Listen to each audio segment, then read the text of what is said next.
Olá, pessoal!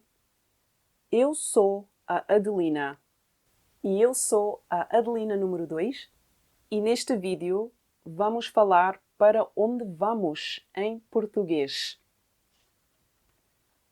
Eu vou para o restaurante. Eu vou para o restaurante?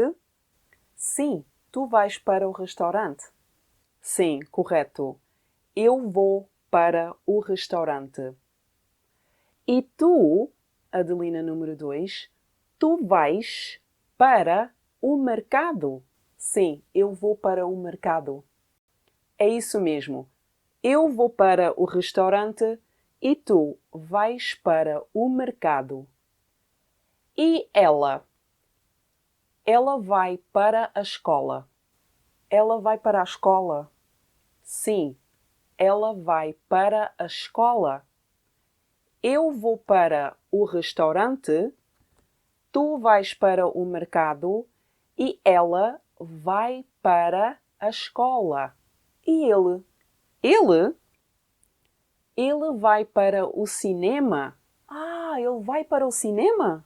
Sim, isso mesmo, ele vai para o cinema. Eu vou para o restaurante, tu vais para o mercado, ela vai para a escola e ele vai para o cinema. E tu, aí em casa, para onde vais? E você, para onde vai? Obrigada por assistirem.